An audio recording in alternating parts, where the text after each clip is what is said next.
ओम शांति। आज परम पिता परमात्मा, परम शिक्षक, परम सद्गुरु शिव बाबा की अव्यक्त मुरली है। 11 जून 1971 की। आज की मुरली में बाबा हम बच्चों को रूहानी सेवाधारी बनकर विश्व परिवर्तन और स्वयं में परिवर्तन करने की बात करते हैं। साथ ही साथ बाबा हम बच्चों को सावधानी देते हैं कि हमें संग दोष से बचना चाहिए। 3 जून को कुमारी बहनों की भट्टी शुरू हुई थी और उसमें बाबा आए थे। उसके बाद 6 जून, 8 जून, 10 जून को आए। आज 11 जून को भट्टी का अंतिम दिवस है, तो बाबा उन बहनों को शुभ कामना, शुभ भावना देते हुए उनके घरों और सेवा स्थानों पर भेज रहे हैं।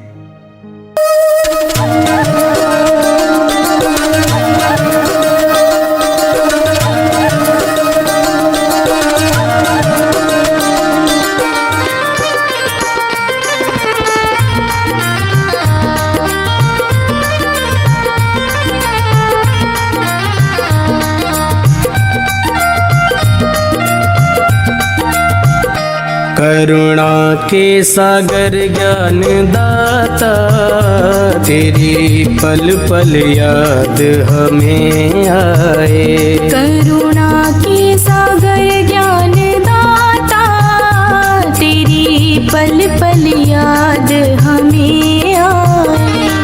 अनुभव में ऐसा लगता है सागर के तले में खो जाए। अनुभव अब तो यह कहता है तेरे ही वतन में रह जाए।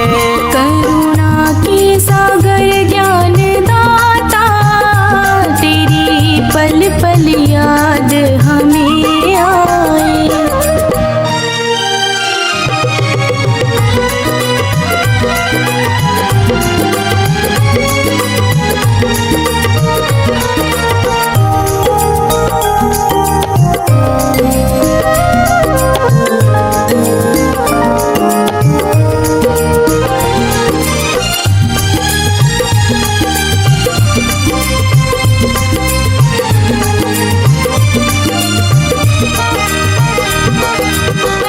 शक्तियाँ गुणों की अविनाशी मिल रही आपसे सौगातें। जो परमानंद मिला तुझसे हम भूल गए जग की बातें। किन शब्दों में गुणगान करें, किन शब्दों में गुण गान करें। मुख साध चुपी सी रह जाए। करुणा के सागर ज्ञान दाता, तेरी पल पल याद हमें आए।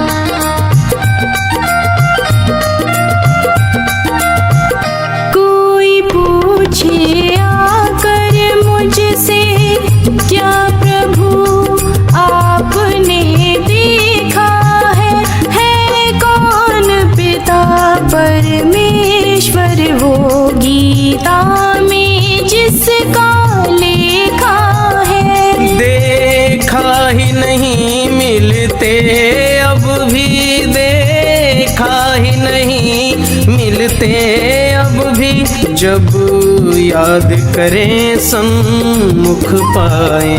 करुणा के सागर ज्ञान दाता, तेरी पल पल याद हमें आए।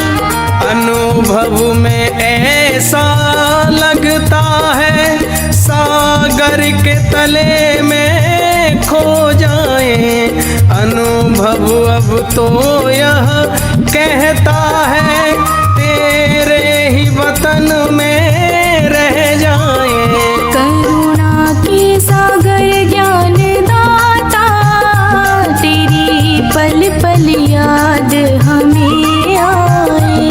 तेरी पल पल याद हमें आए।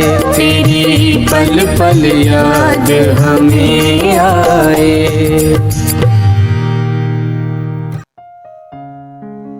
बाबा कहते हैं कि बदल कर जा रहे हो ना, जब आए थे तब क्या थे और भट्ठी करने के बाद क्या हो। मरजीवा बन गए ना, जैसे भट्ठी में कोई चीज पड़ती है तो उसका रूप और गुण दोनों बदल जाता है, तो आप सब भी बदल गए। फिर बाबा कहते हैं अब अगर बदल गए तो अब कहां जा रहे हो? अपने घर जा रहे हो, सेंटर पर जा रहे हो, या सेवा स्थान पर जा रहे हो? बाबा कहते हैं मरजीवा बनने के बाद मधुबन आपका अलौकिक घर हुआ, परम धाम आपका पारलौकिक घर हुआ, और इसके अतिरिक्त संसार में जो कुछ है आपका लौकिक घर भी है, तो सब का सब सेवा स्थान। तो आपको अपने अंदर ये भावना लेकर जाना है कि हम सेवा स्थान पर जा रहे हैं। बाबा कहते हैं इस भावना से जब आप जाएंगे तो घर में भी सेवा स्वतः याद आएगी, और सेवा की स्मृति रहने से कर्म बंधन कटते जाएंगे। इसलिए स्वयं को हर सेकंड, हर संकल्प, हर बोल सेवा के रूप में रखना है। आपके हर बोल सत्कारी हो, हर संकल्प कल्याणकारी हो, हर सेकंड सेवा हो, तब आपको कहा जाएगा रूहानी सेवाधारी। बाबा कहते हैं उन बहनों से ज्ञान युक्त होकर, योग युक्त होकर जा रहे हो ना। ज्ञानी तू आत्मा, योगी तू आत्मा बनकर जा रहे हो ना। तो ज्ञान की अवस्था को लाइट हाउस और योग की अवस्था को माइट हाउस कहा जाता है। तो अभी आप हाउस बनकर जा रहे हो, लाइट और माइट दोनों के हाउस बनकर जा रहे हो, ऐसे सशक्त होकर जा रहे हो ना। बाबा कहते हैं जैसे कोई एक गार्जियन अपने पोते धोत्रों को मीठी मीठी समझानी देता है, ऐसे बाबा उन बच्चियों को, उन कुमारी कन्याओं को समझानी देते हुए कहते हैं कि सेवा स्थान पे जा रहे हो ना, तो सदा ज्ञान, गुण और शक्तियों से स्वयं को सजाए रखना, स्वयं को श्रृंगारित रखना। वैसे भी कुमारियों में स्वच्छता और अपने को ठीक रीति से सजे सजाए रखने की भावना होती है, क्योंकि जब दूसरा चरण गृहस्थ का शुरू होता है तो उसमें चाहे कोई कुमार हो चाहे कुमारी हो, फिर वो अपने लिए जीना नहीं होता है, अपनों के लिए जीना हो जाता है तो उसमें अपने लिए समय कम मिलता है। लेकिन जब तक आपकी कुमारी अवस्था है, आपका कुमार अवस्था है, तब तक तो आप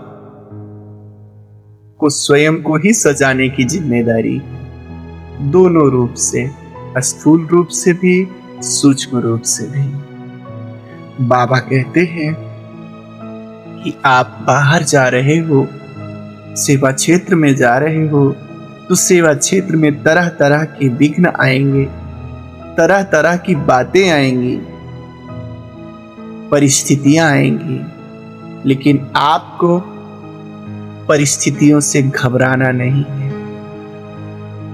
हिम्मत रखना है, हिम्मत रख के परिस्थितियों से सामना करना है। कहते हैं हिम्मत रखने वालों को बाप दादा और सर्व ईश्वरीय परिवार की आत्माएं मददगार रहती हैं। फिर बाबा सावधानी देते हैं कि बच्चे बाहर जा रहे हो तो संग दोष से बचकर रहना। पास विद आनर होने के लिए संग दोष से हर हाल में स्वयं को बचाना है। पास विद आनर किसे कहा जाए? हम सब ने पिछली मुरलियों में सुना है कि वह आत्मा जिसे धर्म राजपुरी से गुजरना ना पड़े, जिसके मन में पश्चाताप की अग्नि में जिसको जलना ना पड़े, जो अंतःकरण से भी दुखी ना हो। बाहर से तो दुख है ही नहीं उसके जीवन में, लेकिन अंदर से भी जिसको दुख ना हो, वह आत्मा पास विदानर बन सकती है। तो बाबा कहते हैं पास विदानर बनने के लिए अपने को बहुत बहुत संभाल करना है, संग दोष से बचना है। संग दोष ज्वर के हिसाब से होता है, कुसंग का ज्वर भयानक होता है ऐसा कहा गया, इसलिए कुसंग से बचना। बाबा कहते हैं कि 5 प्रकार के संग दोष हैं। पहला माया का दोष, माया के संग दोष में ना आना, माया के रंग में मत रंगना, क्योंकि जब आप बाहरी संसार में जाओगे तो सीता किसमें, किसी के रंग में आ गई थी। स्थूल मृग ने उनको आकर्षित कर लिया था। तो विनाशी चीज, विनाशी संसार, विनाशी बातों के आकर्षण में मत आना। इस आकर्षण में आना समझो माया का संग लग गया। बाबा कहते हैं व्यर्थ संकल्पों में मत आना, क्योंकि व्यर्थ संकल्प में कनरस बहुत होता है। जैसे चाट जीवा को स्वादिष्ट लगता है, वैसे व्यर्थ संकल्प कर्ण प्रिय बहुत होते हैं। बाबा कहते ऐसे व्यर्थ संकल्पों से स्वयं को बचाना। वाणी आपकी सत्कारी हो, जिसके साथ रहते हो उनकी वाणी नहीं बोलने लगना। आपकी वाणी डिवाइन हो, दिव्य हो, ईश्वरीय हो। बाबा कहते हैं अस्थूल संबंधियों के संग से बचना। वो अस्थूल संबंधियों में चाहे कोई लौकिक का हो, चाहे कोई मित्र दोस्त हो, सहेली हो, या आपके कोई सेवा साथी हो, कोई भी देहधारी संबंधी है तो उनके संग से बचना, ऐसे बाबा कहते हैं। और अन्न के दोष से बचना। जैसा अन्न होता है वैसा मन हो जाता है, जैसा पानी होता है वैसा वाणी हो जाता है।